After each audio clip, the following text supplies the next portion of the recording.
My name is John Pollock. I'm from the College of Charleston, and I am the driver for the 105s here, and also get to do a lot with being involved with the cordage and the rigging and all here. So we're going to sort of walk you through step by step today about sort of how we tune our mast and sort of what we're looking for, and sort of that thing is sort of some tips and tricks of how we get these boats to move along pretty well. So this boat won race week on a pretty short notice, so we had not a lot of time to do all the tuning for it, but we came across pretty quickly knowing off of our sister boat 63, and so we're going to sort of walk you through it. And so we sort of go through a bottom to top approach, sort of starting off at the mast step and working our way up. So what you're going to need to do all this is a PT3 loose gauge, a set of box wrenches, a screwdriver, some calipers, a 50-foot tape measure, and then we like to use the Velcro stay pins, and we'll sort of explain why we do that later on down the road.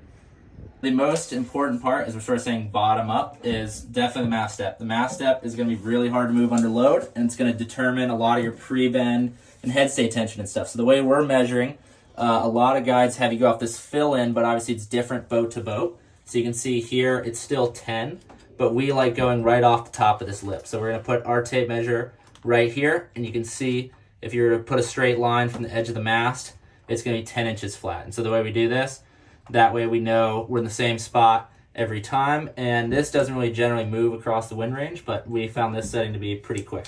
A lot of boats have it set at 9.5, but we think just a little farther back is a pretty quick setup. The next step we're doing, sort of bottom up, our next piece we don't need to do with any tension on any shrouds or worrying about any lengths is going to be our J measurement. So this measurement is from the front edge of your mast to where your head stay intersects with the bow stem. So the way I like to do this, because oftentimes I'm working by myself, is I tie it on to one of the shivs here and just get it to be the same length so it's right at the front if I were pulling tight. So this way I can sort of run forward and know my length every time, and this way I don't have to factor in also if whoever the guy holding the other end of the tape measure is sort of pulls it one way or the other. So now what we're going to do is we're going to walk this all the way forward, running along the deck, and we're going to measure it to the bow step. So where this is, what you're looking for is where this piece of metal intersects here. And you can see with ours, right where this happens is 13.6. So that's the measurement we're looking for. We found it to be pretty quick. And so you're gonna achieve this number by moving your mast chocks either forward or aft. So if you're like this boat originally was blocked a little farther forward, so our measurement was 13.5. So if you want to increase the length, you're going to put more mast chocks in front, and if you want to move it, if you are outside that, maybe say you're like 13.6 or 13.7, maybe a little farther than that, then you're going to start putting chocks behind it, so that way you're at the right pre-bend. John, can you point one more time where that point is that you're measuring to? So we're measuring right to where the stem is, so it's where this angled fitting is, so right at that inside edge is exactly what you're looking for.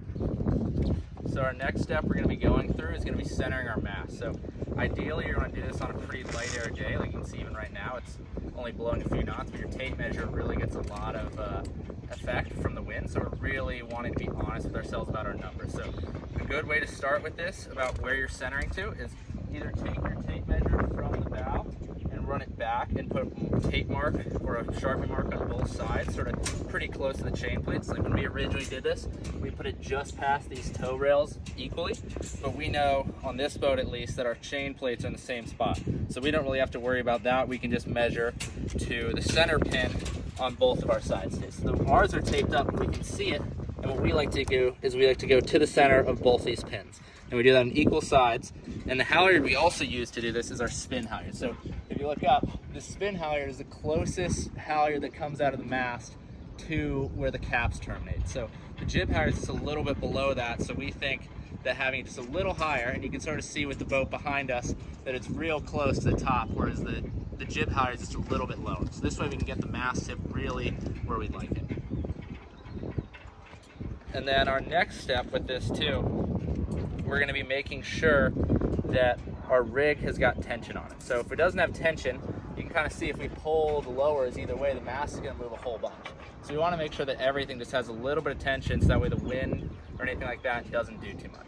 And the final step is we're making sure that all our halyards in the deck, like the main halyard and the back stay, are all just completely slack. I mean, these things will pull the mast, and they'll probably affect your rig maybe 25 to 50 pounds, depending on how much tension and all that sort of thing. So really making sure that we have no extra variables when we're trying to put the mast in the middle. So our next step we're gonna be going through, now that we have our tape measure hooked up, all the halyards off and all that, so we're gonna be measuring it out. In the guide, we sort of say we want between 20 and 25 in the gauge. So right here, we're at about 23.5. So we're just gonna check that between both sides, just making sure that our tensions are even when we're centering the mast, because otherwise we're kind of gonna have, otherwise you're kind of gonna be trying to fight for little inches. So you can see here, we're also now at 23.5, maybe a little closer to 24, but pretty close overall. So now that we know that that is even, and we sort of have a little bit of tension on all our shrouds, so the mast doesn't move around too much, now we can start going through and actually centering it. So now that we have just a little bit of tension, what we're gonna do is we're gonna take our tape measure that's attached to the spin halyard, make sure it's all clear. And then the other thing that we like to do that we help with is just, even if you have new clutches, new line, that kind of thing, we always like to wrap it around the winch just at least once so that we can make sure that it doesn't slip at all and that we know that our tape measure is just getting pulled by us. So now we're gonna take it down. We're at 41.7 on this side to our turnbuckle. And then the one thing to think about though is now that we're using our spin halyard, we're gonna have to go around the forestay. We can't just pass it through the triangle just like we would with the jib halyard. And now we're just gonna take it down, go to our other side stay, and you can see we're at 41.7 again. So now we know that we're centered on the masthead. So now we can start bringing tension onto our caps. So now we've brought tension onto our mast. We brought our boat to base, which is showing 35.5 on the caps. You're looking generally for about 7 to 10 on these. We run at 7. And then one little trick we're gonna do real quick, now that we know the mast is all, once we're centering it up, because we know the tip's in the middle, we're bringing a bunch of tension onto our lowers. So we bring these to same thing, sort of like 15 to 20. We're set at 15 on these right now. But so now when we sight the mast, you saw earlier how if we pulled one of these, the whole rig would shake around, but now the rig is real firm. So what we're gonna do now is we're gonna sight our mast. It looks pretty straight. You look up the tube, and whichever way the mast is bending, you're looking at where the shrouds turn and terminate. So like usually looking at the spreader bars, if there's a little kink each way, what we like to do is we like to do a quarter turn. So a half turn usually pushes it too much one way or the other, but a quarter will usually get you there. And so the last step we can do to make sure that, you know, if we have maybe the lowers and the intermediates to one side but the tips in the middle, one good way we like to do this is we measure out the lowers. So we're gonna keep our halyard on the spin halyard and we wrap it around the back side of the mast we're trying to go to, and we measure it to where the lowers dead end. So on this side, we're at just about 42 feet at the top of the pin. So now what we're gonna do is the exact same thing on the other side. We're gonna take it, run it around, and then around the other side of the mast, and run it down to our chain. This way we know that if the top and the bottom are in the same spot to our chain plates, then we know we're in the same spot. So this side measures to 42 at the top of the pin. So we know now that the bottom of the mast and the top are in the middle. So if there's any deviation, we sort of eliminate the variables, and it's not the lowers and it's not the top. It's got to be in the middle. So that's sort of how we sort of like to go through this. Next step we're going to do here, now that our rig's tight, so the reason we did our shrouds for our forestay is our forestay, when we have no tension, is super loose because the fact we're we're keel stepped. So we kind of want to do that afterwards, and we'd rather get this taut afterwards. So the next step we're going to do here is our measuring this out. So instead of using the kite halyard like we did for side stays, we're going to use our jib halyard because this is the closest shroud that goes to the top of the forestay. And one sort of key thing to do, depending on what kind of shackle you use or how you attach to your furler unit, is you need to know the length of this. So with ours, we know that this is about 1.5 inch shackle. So say if you're running with maybe a really big, like 3-inch shackle, that way you sort of can factor that length into this measurement. So that way, if say this length is 4 or 5 inches off what you have, then you sort of can be like, oh, well, the shackle is big. Now I can sort of think about that. Sort of an off the boat look. So right where this bow fitting goes into the glass, so this angled corner right here, so that's what we're doing. We're going around the furler drum right here, and this tape mark should be right exactly here, just underneath this welded lip. So that's where we're getting this 43 from. And so a good thing too, If you look in the guide, it was made off the same boat. The number's a little bit off. So a good thing to think about too is definitely the wind. You can see our tape measure is moving a little bit. So that's sort of something to think about. And then also sort of the air temperature. So today's a pretty hot day. So this tape measure can stretch as well as the rig and all the rigging. So really knowing your temperature too will also be pretty critical when you're measuring this stuff out. But that'll sort of get explained a little bit in a second here, because we have a second measurement, which is our pin-to-pin length off of the top of the mast down to the backstay. So this way we sort of can make that triangle, and we know that if this is a certain length and that's a certain length, then we're in the right spot.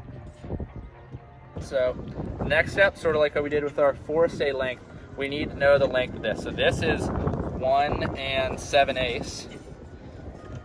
So we know that. So that we're also going to have to factor into our rake length. And what we like to do is we take a little piece of string, and if you have a fitting like this, tying it as tight as possible. If you have sort of a twist shackle fitting, putting it in there and then marking that length. And then so now what we're going to do, we pull it all the way to the top. Hey John, can you show what this barrel shackle, how this works? So this is what we call a spool shackle.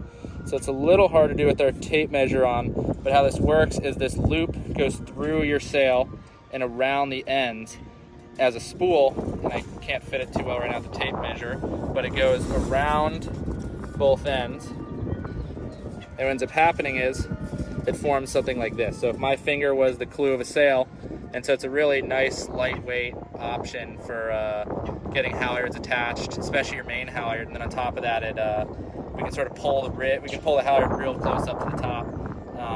And yeah, it's very low windage, very lightweight. You can see if I let go, it wants to sky itself. So it's kind of a cool little thing. So now we have our tape measure at the top. We know that length, and we have all our other measurements done with the chocks and everything. Now our final length is going to be our mast rake. So what we're going to do is we're taking our tape measure, making sure it's all the way at the top, sort of doing what we did with the other halyards, always having it on a winch so that we know that the halyard isn't slipping. And then right after that we know our tape measure's at the top and pulled as tight as it can go up. We're going to pull it down to the transom and measure it. So it doesn't matter where you measure it. Some people have their backstay without the toggle, some do. We like to measure it to the center of this pin. So with our measurement right now, we are at 48.11.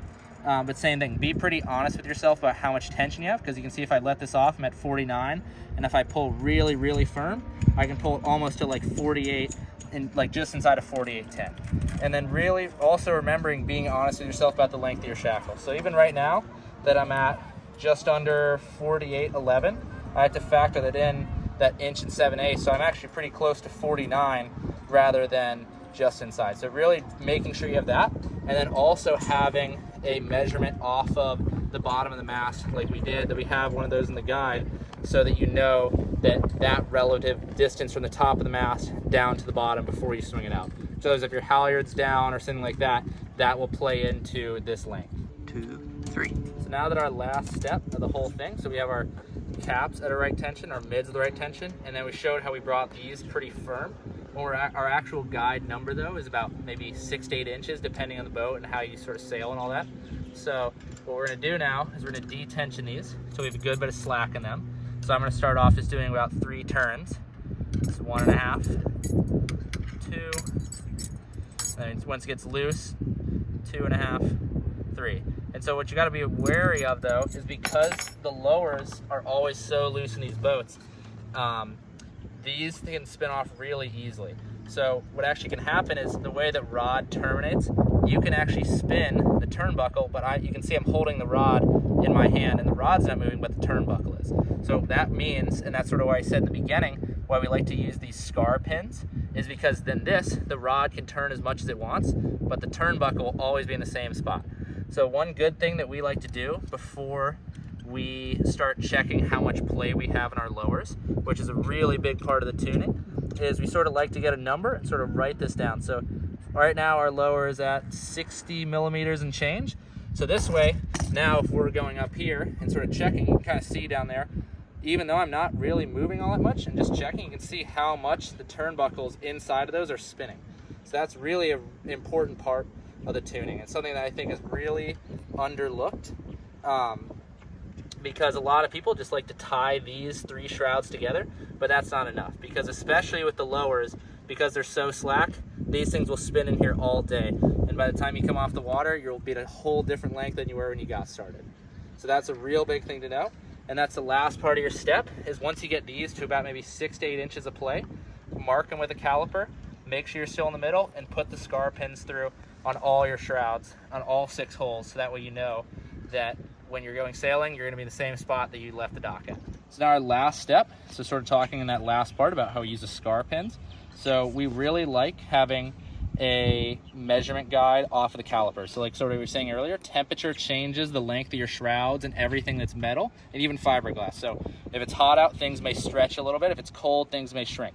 So having this caliper number sort of knows we're in that same spot in case things get really wonky, is we sort of know we're in the same spot. So the way these work is, what we want to do is we want to make sure we're zeroed. So like right now, if I hit 0, even though we're not actually in the middle, we can be off. So we want to make sure we're as tight as we can be and we're at 0. So when it's at rest, we're pretty close as we can go.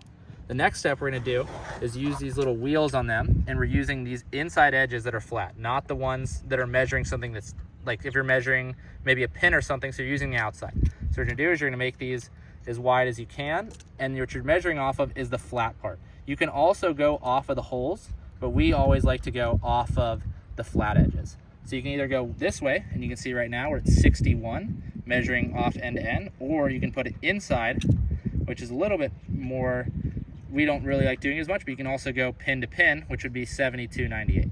And so once we know we're at that length, we can put our calipers away, and how we were saying the scar pins, we're going to take these, put them through the pins, wrap them around, and go like this. And then now what will happen with the lowers is, you can see I can spin these around, and you can see the rod spinning in my hand, but the bottom of the turnbuckle doesn't move at all. So that way we know no matter what we do, we're going to be in the same spot.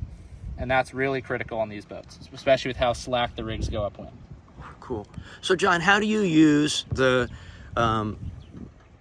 caliper to make sure that you're exactly where you want to be every single time? So what we like to do is we like to be really precise with it. So if we're off by more than maybe a 0.5 millimeter, we'll make a change. So the way we can do this is sort of how we said, how the rod can spin freely inside of these caps. You can actually do a 1/4 turn on these. So if you were to put your screwdriver right here, you do the inverse. So if we were to take turns on, so you go clockwise, you would turn this counterclockwise, and it would do the exact same thing as loosening your shroud, basically a 1/4 turn. So that way you can make these really finite adjustments. So say one day maybe the top spins off a little bit, or something, just you take the rig down and it gets messed up, you can easily get back to those numbers, and you know that you're right on, because maybe a 1/2 turn might be too much or might be not enough.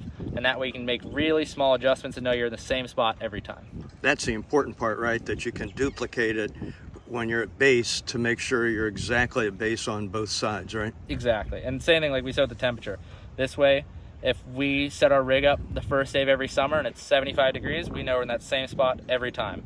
And that way we don't have any worry in our mind of, oh, is the mast in the same spot? Or say we travel to a regatta, we know every time that we put the mast up, and it also saves you a whole lot of time. So if you have anything you ever need to change, or you're getting a new turnbuckle or something like that, you know that you're exactly where you want to be.